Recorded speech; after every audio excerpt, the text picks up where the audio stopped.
how much does it cost to start your own fashion brand? Yeah. And Elizabeth, she's actually got a number.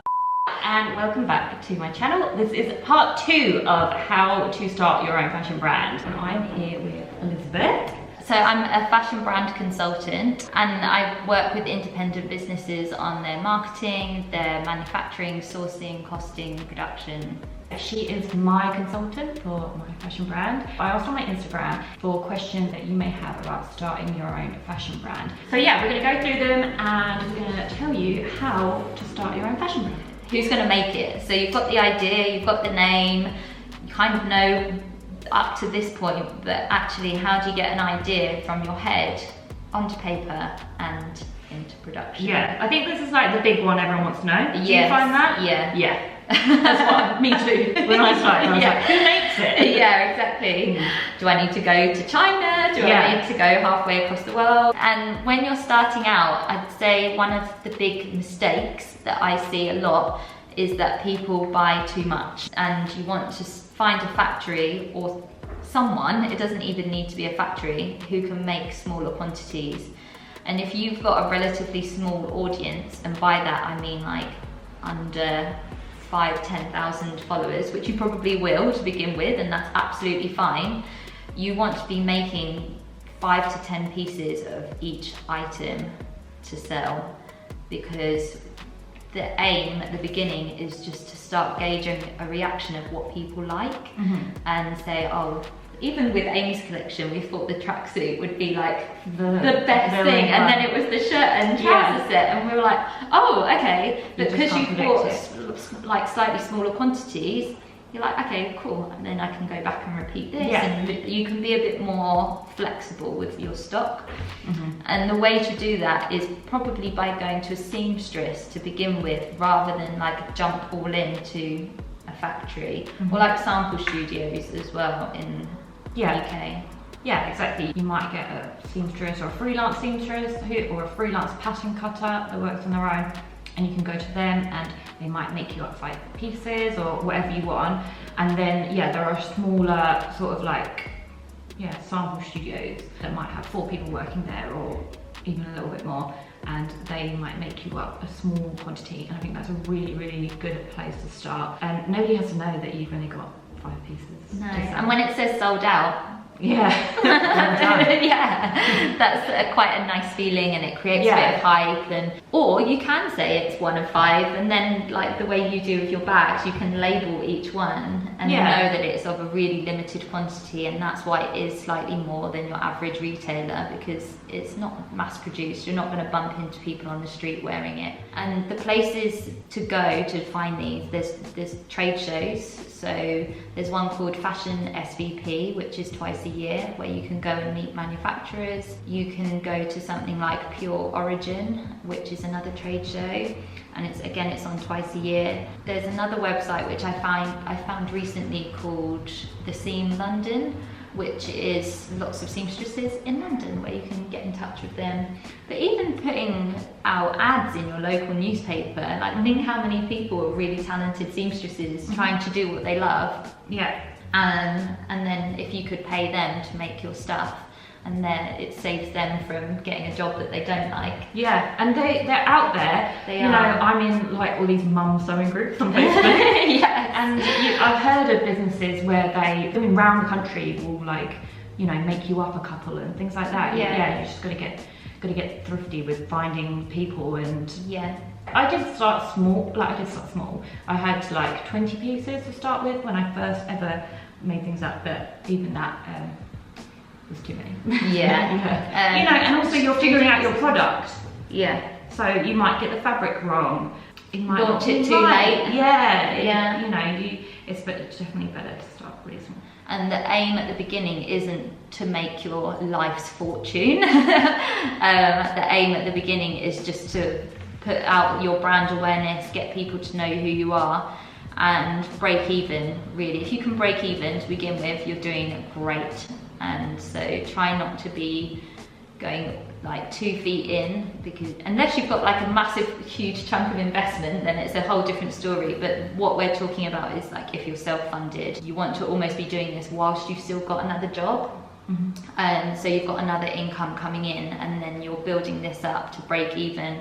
And then once you start breaking even, you can figure out how to make it profitable, and that's the time where you then move over to take it full time, I'd say. The other place you can find seamstresses is websites like People Per Hour, Fiverr, LinkedIn, like freelance websites. The Dots is another one where you can have a look for. I found a sample maker, pattern cutter sample maker, who did one run of bags for me through People Per Hour. Oh, did you? Yeah. I found lots of people through there. Yeah, it's a really good place.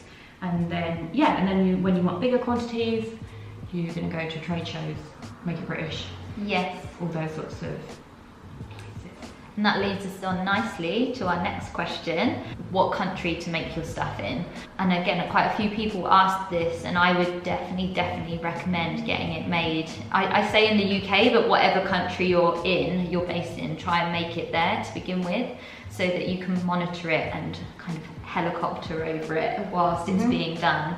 If you're on a different time zone, you've got a different language to kind of work with, you've got enough things on your plate, I think, before you start dealing with that, and it can be super stressful. If you can get it in the UK, you're on the same time zone, you can speak the same language, and you can go and visit them and keep in touch on a regular basis. Because it can get really tricky with just like tiny nuances that speaking face to face is just a lot better. Yeah. And you can build a better relationship with them. I love getting things made in London just so I can see them being made. Just because great content. Yeah, great content, and also it's just like, it's quite a satisfying, rewarding part of it. And I use that example that you had with your puffer jackets as well, where you said, oh, they're really great, go into production, but just make them a little bit thicker. But you're a little bit thicker translated into Romanian. Yeah, it was something to do with the wadding was like a stiffer wadding they used, and I used an initial like fluffier wadding. It was stiffer and fluffier and softer and lighter. Yeah. These are all words that can get so easily mistranslated. Yeah, I had a few problems with getting things made overseas, and it wasn't like, it's just lost in translation. That was one example. Yeah, but I would say if you can, try and speak the same language on the same time zone in a relatively close by. It's easier to build a relationship with them as well, because you're effectively hiring these people into your business. And it's been great being able to meet up and say, okay, can we make this a different way so it's slightly more cost effective? Even getting ideas from them, being like, oh, what do you think about maybe putting this here or there or whatever, and getting sort of like the maker's point of view of it. And they've come to me and said, they've actually shown me my Instagram and been like, this jacket already, this seam here is nice. And I'm like, okay. They're like, we're gonna do it like that. And I'm like, yeah, that's nice. Like, yeah, do that. Yeah, so it's quite nice to collaborate. Yeah, exactly. Yeah, it's really nice. Next question is about sizing. And it's a really good question actually, and it incorporates a lot of different things. So going back to before when we were saying how do you get an idea from your head into production, is very, very skilled process and not to be underestimated. Sometimes people will go to a factory with an image of something. So they'll take a photograph and say, so can you reproduce this for me? And factories are kind of like yes people. They'll just go, yeah. And it doesn't come out how you want it to, and then people blame the factory, but actually they're just trying to keep you happy and do what you need, and it's your responsibility to make it how you want it. So the person you need is a designer, and or a pattern cutter. Sometimes a designer can also pattern cut and vice versa, but if not, you need somebody to draw a tech pack. It's a line drawing with measurements. It's not a fashion illustration. It's not a pretty thing. It's just a black and white image, an outline drawing of what you need made. And those measurements will then get translated into making a paper pattern. You could maybe guide your designer into how you want it to fit by buying something that's already out. So if you wanted to make like a long sleeve baggy top with a crew neck and a cuff, you could buy this just for shape and say, this is the kind of fit that I want, and then a designer could measure a sample based on how you want it. And it's not to do with copying, it's nothing like that, it's just get a better idea of fit rather than just plucking something out of the sky. But I visited pattern cuts before, and I'll bring something similar, and I'll be like, I love this about it, I love the size of that, I love the length of the sleeve. Like, you know, you can take bits apart, and it's really, really good to have somewhere to start from, because you do not realise how your first sample, the designer would have given you your tech pack. You go to the pattern cutter and say, this is what I'd like made. You do not realise how different it can turn out the first sample that you get. And that's what you were saying about the factory, like not getting it right the first time, because it's these nuances in making clothes that take it from being exactly what you want to completely what you like do not want. Yeah, and if I were to say to 100 people, can you all make a spaghetti bolognese based on this picture? Yeah. You would all make it completely different. Some people might put spicy sauce in, some people might put carrots in, some people would use fresh pasta, some people would, or like whatever. Yeah. But if I gave you a picture and a recipe, it still wouldn't be all the same. No, you would still all have like your little flavour on it. But it would be more likely to be right than just an image. So yeah, definitely getting a tech pack made up with a designer it does cost money, but it will save money in the long run by just trying to get sample after sample after sample of how you want it. And also it whittles things down, like those stupid boring things you don't think about, like placement of buttons and like, you know. What kind of zip? So you might say, I want a zip. Is it a silver zip? Is it a gold zip? Is it a chunky zip? Yeah. And then you can go to your pattern cutter and get first sample made up. And you're probably gonna do 2 or 3. Well, you get a first toile made up usually. Really, really basic, just to get the shape right. And it might be a completely different colour or fabric to how you want it, but that's fine. We're just talking about fit and sizing. It just needs to have a similar level of stretch. And then you might go back, make little amendments to the fit. So you might want to open the neckline out a bit wider, or you might want the sleeve to be longer, you might want the armhole to be like lower, you might want the chest to be wider, you might want it to skim in at the waist a little bit, and you make all these little fit adjustments, and then they'll make it again. Yeah, and then they'll make it again, and then maybe that time it'll be right, or maybe not. It'll be again. I mean, yeah, depending on this collection, a few, like some of them took longer than others. I think the hoodies were immediate, like done. I think I needed to make them a couple of inches longer. I was like, I don't need another sample. That's fine. Like approved. Yeah, snap. So the shirt and trousers went through three samples. The pattern cutter that did the last changes for me just smashed it. She had like a 1 AM email from me detailing like measuring things. I get my whole wardrobe out and like play with clothes and sizing and everything. It's got to be comfortable, you know, you've got to put it on, is the sizing right, like is the crotch correct, like all these things. Yeah, so I sent her this massive long detailed email and she absolutely smashed it. So it might be loads of changes, it might be none. Yeah. But I think it's important to get your product how you want it. Yeah. It's so important. And it's up to you to dictate that as well, I'd say. If you've got to have a good idea of what you want. Yeah, it's really you want to to instill confidence in them that you know what you're doing. It's really important to go, because the pattern cut isn't the designer, they can't see inside your head. It's really important to go in there with a strong, like, take loads of reference images, you know, drawings, everything you possibly can. Take a swatch of fabrics that will help them decide on how to make it, and yeah, just be like super clear about what you want.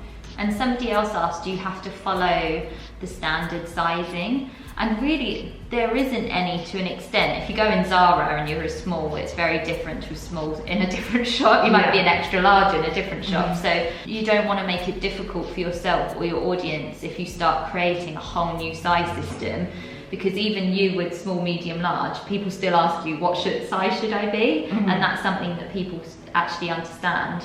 So if you're trying to create something brand new, just think about how you're actually going to translate that to your audience, because you don't want people to be thinking too much about whether it's right for them, what size should they buy. People get decision fatigue. Like, well, the pattern cutter that I use, who does the sizing, she works off sort of similar to Topshop and ASOS.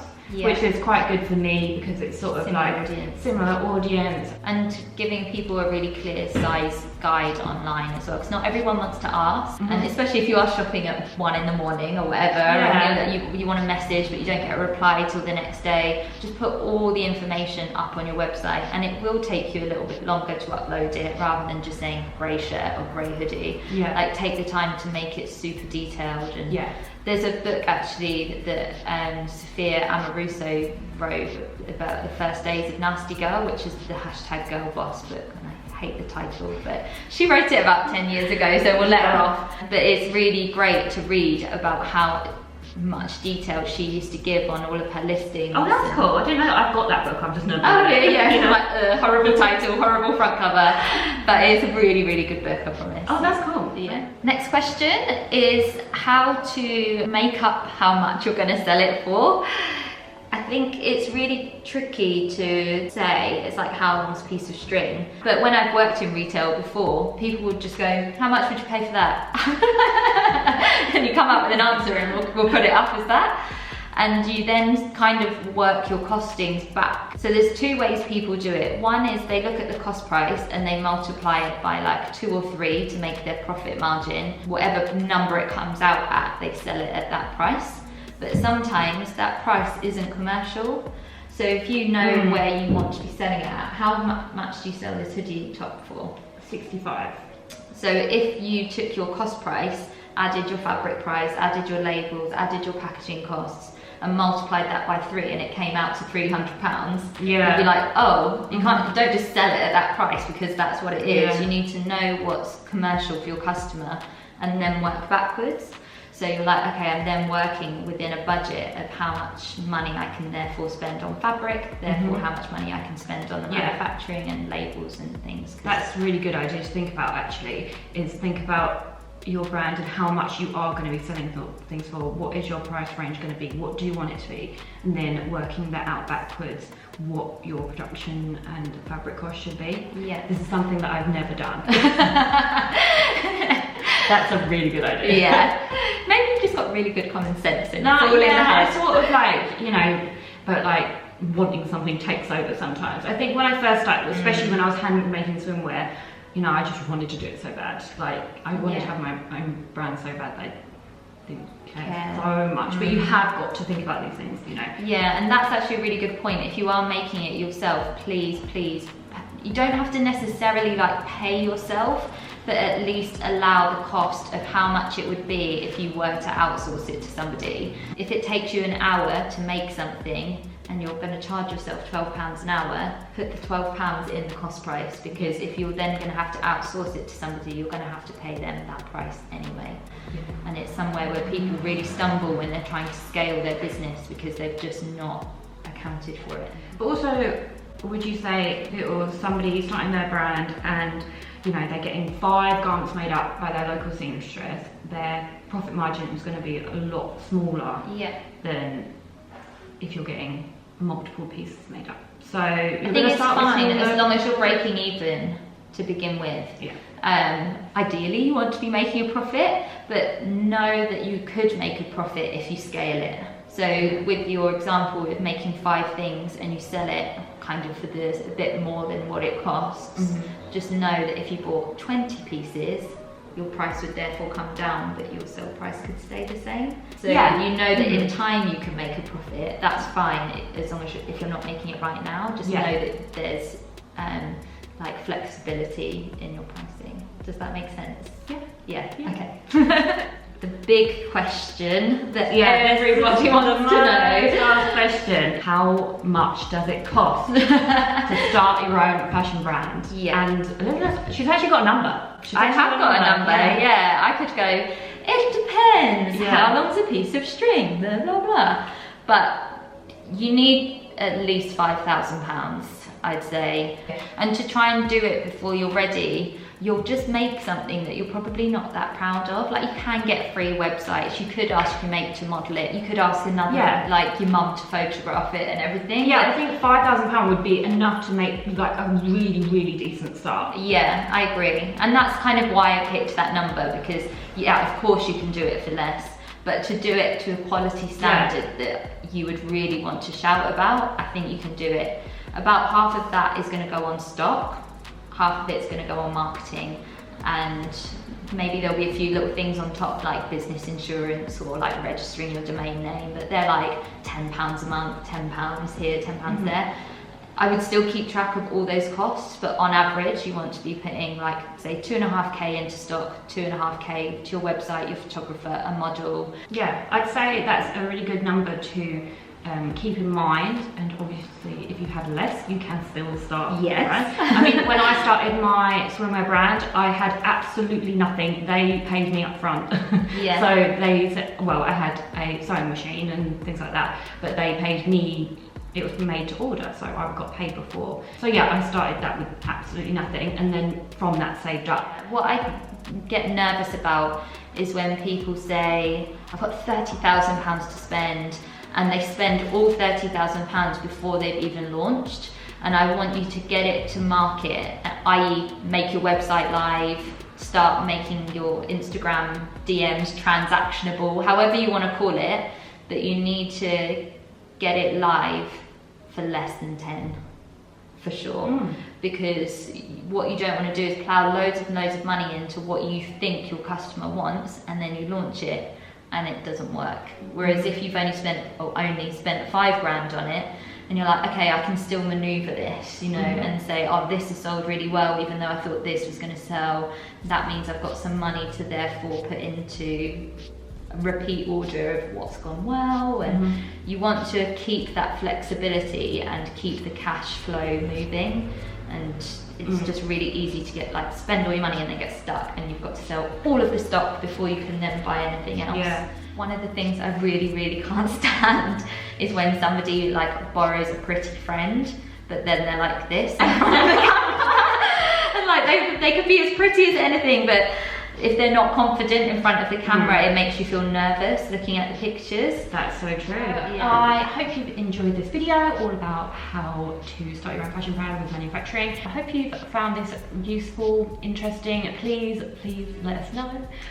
We can do more if you found it. Yeah, I'd like to know more if videos. you have more questions. I'm on Instagram at Amy Fuchsia, and Elizabeth is at Elizabeth Styles UK. She does loads of, you know, more of this. You do Instagram kind of videos, stuff. you do Instagram TV, you know, really valuable stuff if you are going to start your own fashion brand. Yeah, and we also did a podcast together, because I've got a podcast called The Fashion Feed, where you can listen to people in the industry, so whether they come from a PR background or a styling background, like I'm just trying to get lots of people, so it's less cloak and dagger. I feel like the fashion industry is sometimes a bit secretive, which is why we're so keen to give you all this information. So there's no reason why it should be secretive. Yeah. And I interviewed Amy all about her story and how she started it, and loads of detail. So if you want to find out even more and can't get enough of a Fuchsia Shaw, like definitely go and have a listen to that. I think it's episode number 4.